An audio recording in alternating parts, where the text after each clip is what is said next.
911. What is the address of your emergency? I'm not sure. Okay. What's going on? I'm not sure. The footage came from a woman named Megan, a resident of Salem, Massachusetts, a city known for its haunted past and silent histories.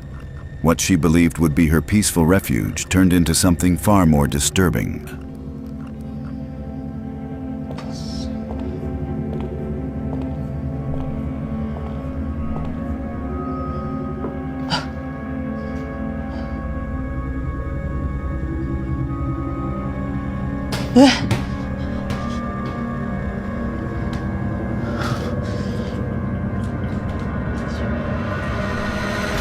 At first, the changes were subtle. Flickering lights with no electrical cause, doors that creaked open with no wind, small objects that vanished and reappeared in strange places. Megan convinced herself it was just stress or the chaos of moving into an old home. But over time, she began to sense an unspoken presence, something that didn't just watch, but waited. The silence at night was no longer peaceful. It became oppressive, like the walls themselves were listening.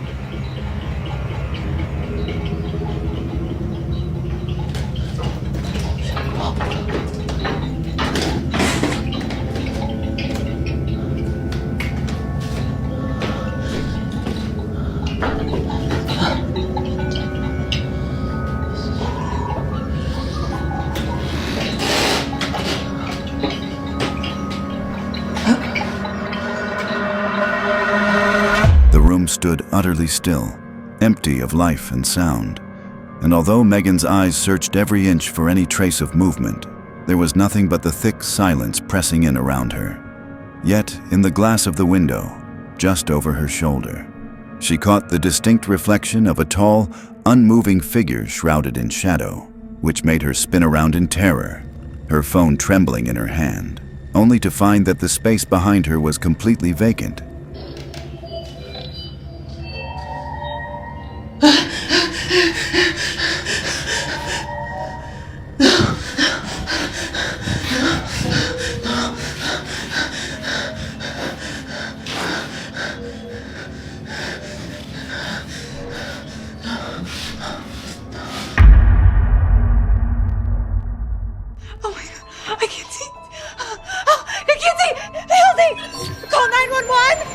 A woman named Lauren, who rarely posts on her TikTok account, had always shared only glimpses of mundane life. Quiet footage of meals, errands, and the playful routines of her young daughter in their modest Knoxville home. But during one seemingly ordinary clip, something far from normal slipped quietly into the frame.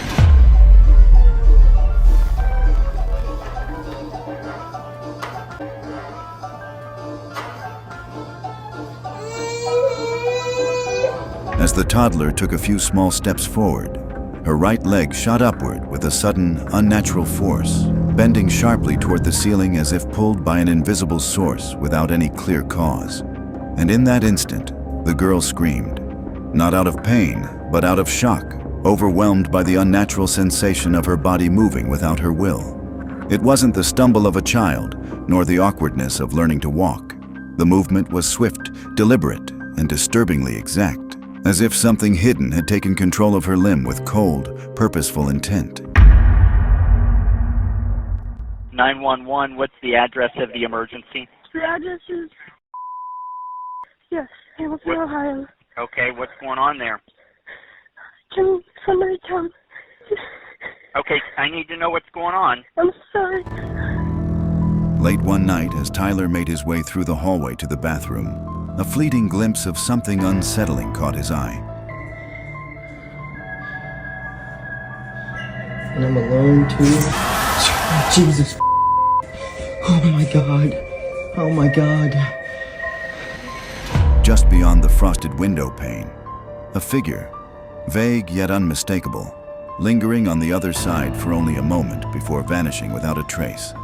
And while the moment passed quickly, the weight of what he saw did not, settling over him like a shadow that refused to lift, signaling the start of something far more disturbing than he could yet understand. It hadn't been the flicker of headlights or a trick of his tired vision. I'm just kind of chilling. Shit. He's coming from the bathroom. All I'm trying to do is blow out some candles.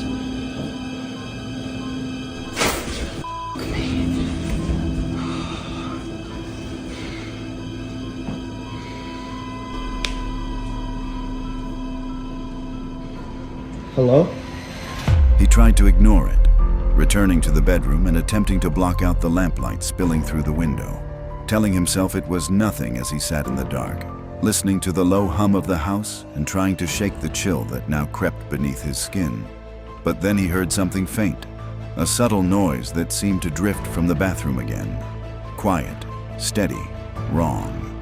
And his voice cracked as he called out instinctively, demanding to know if someone was there, though he already feared the answer. An object inside the room, something lightweight and meaningless before, began to tilt and fall slowly, not as if dropped by gravity, but as though guided by hands that could not be seen.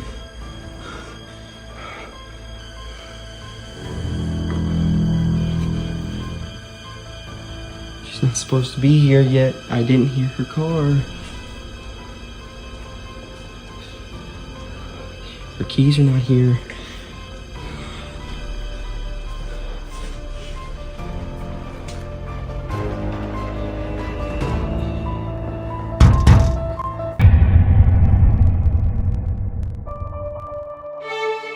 Emily lived alone on a quiet farm in rural Vermont, surrounded by woods, fields, and the soft routines of life with her animals, especially her dog, Cooper. But Cooper started behaving strangely. I'm recording this just in the off chance that no one believes me. Maybe I can catch it. And by the way, I have a freaking cemetery in my front yard, which probably doesn't help my cause. But I was just inside, I'm by myself with my dog.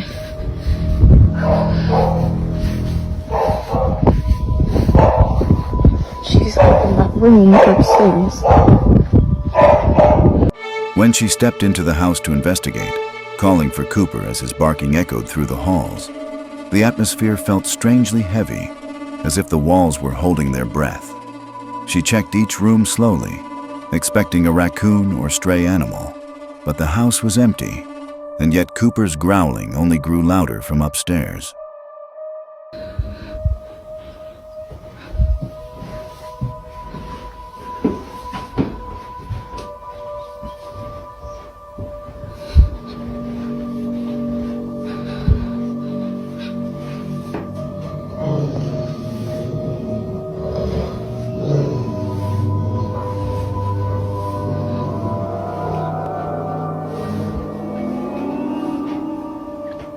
Yeah, she's just been staring at that, and then she started barking. She found him on the bed, rigid and focused, barking into a corner of the room where nothing could be seen. And as she entered, the air turned cold despite the summer breeze outside, her instincts screaming that something else was there, something that refused to show itself, yet made its presence unmistakably felt. I just don't really know what she's staring at. Because again, like, this is usually how she looks when she's waiting for me to come in, and I'm just like,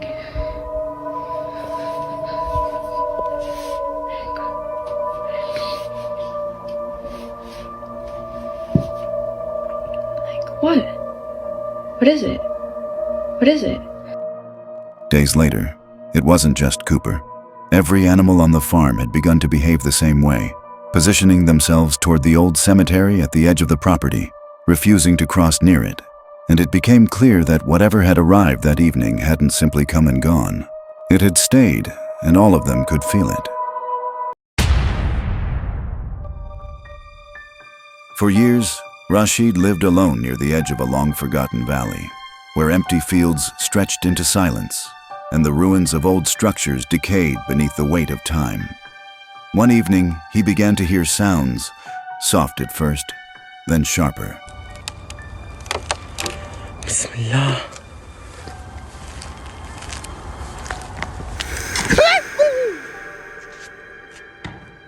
لا إله إلا الله لا إله إلا الله الله بسم الله.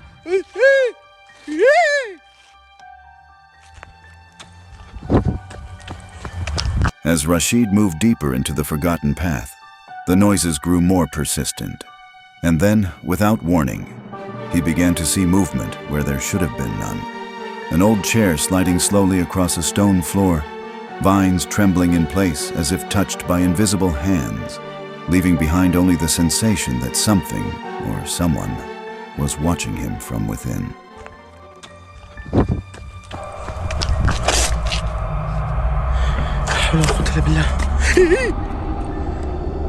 أعوذ بكلمات الله التامات من شر ما خلق. بسم الله الذي لا يضر مع اسمه شيء. Just as Rashid turned to leave, his eyes caught something unusual in one of the second-floor windows. A shape, faint and motionless, standing in shadow. It wasn't clear if it was human, but it didn't move. مو طبيعي المكان هذا. لا إله إلا الله. يا ويلي. لا إله إلا الله.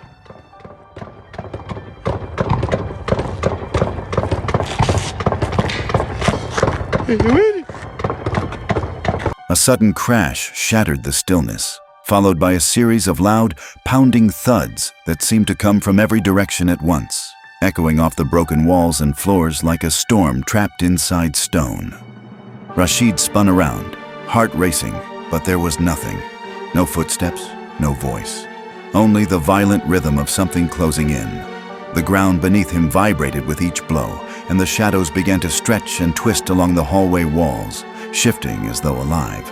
He stumbled backward, breathing hard, every instinct screaming to run, yet his legs refused to move, frozen by a presence he couldn't see but felt, closer with every passing second. حسبنا الله ونعم الوكيل.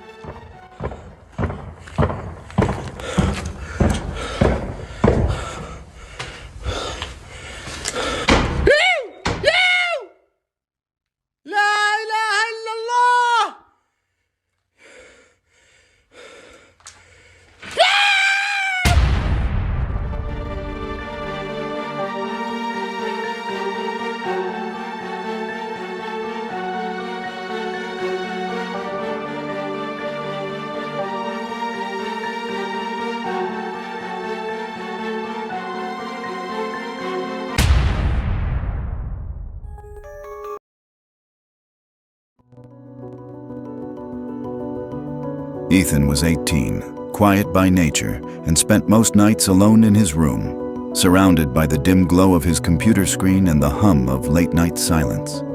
His parents were out for the evening, and the house had that heavy stillness it only seemed to carry when he was the last one awake. Then, just past midnight, he heard it. A voice, low and distant, whispering his name from somewhere down the hall.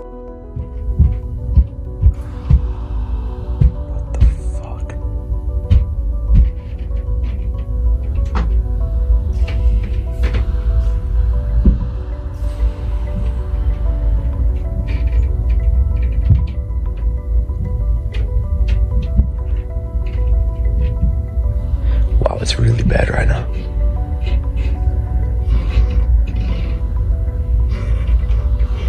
Okay, hold on. Ethan hesitated for a moment, heart ticking louder than the clock on his wall, then stood up and stepped into the hallway. The voice called again, fainter but clearer now, drawing him toward the far end of the house. He moved slowly, unsure if he was following a person or something else entirely.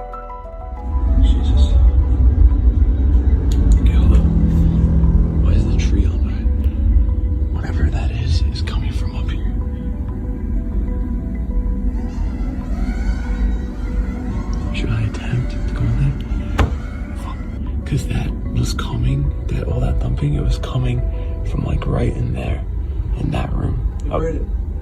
Come back here for a sec, man. What the fuck? Jake and Ryan were heading home late at night when something strangely off began to stir in the silence around them.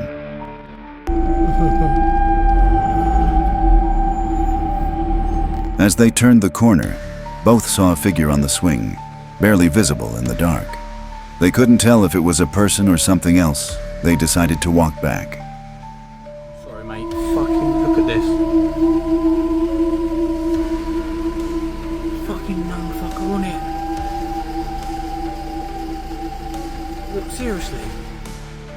When they reached the park again, the swing was moving back and forth, slow and steady, but the seat was empty. There was no wind, no sound, just the soft creak of the chains slicing through the silence. Something deep inside told them they weren't supposed to be watching.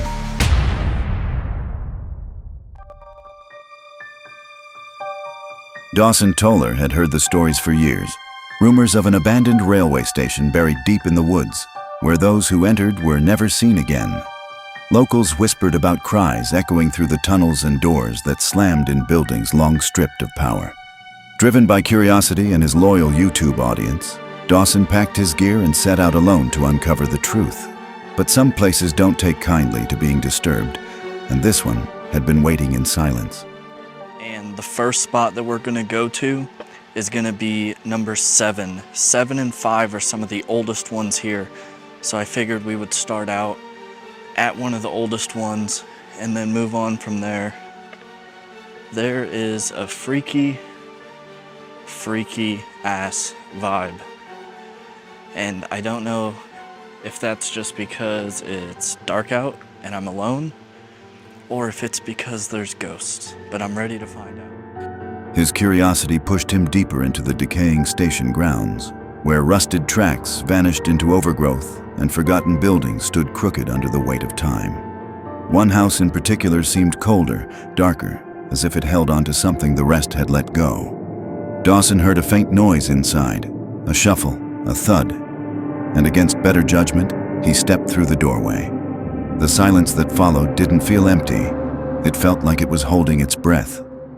I'm in an entire town right now. There's nobody here.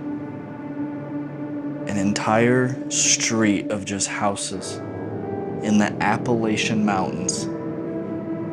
How crazy. That was really loud.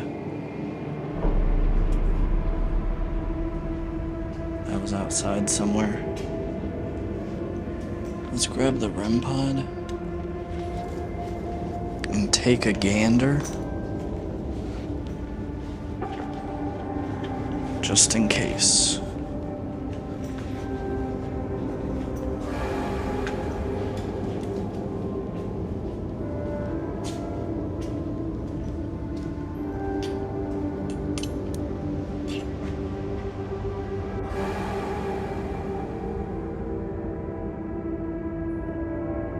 I heard 2 noises. I highly doubt you guys will hear them, but they came from outside. And we are in the middle of the woods, but it freaked me out enough to not stay in the same place for a long enough time because it didn't come from inside here.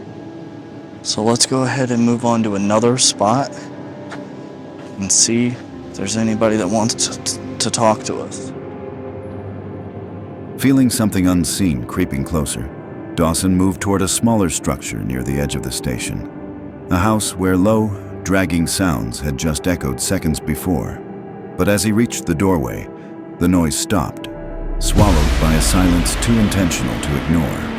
He turned to leave, uneasy, but froze when he saw a pale figure standing exactly where he had been minutes earlier, motionless and watching. Whatever it was, it had seen him, and it wasn't finished. I will say, what is that?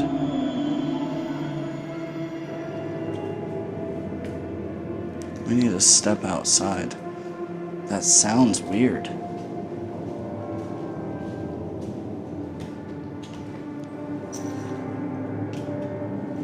I don't know. I just don't want it to be a bear or something, because I truly am out here alone. This isn't one of those things where I'm like, I'm alone, guys, and there's some fucking dude hiding outside. Like, we keep it real over here. So we need to step out and take a gander.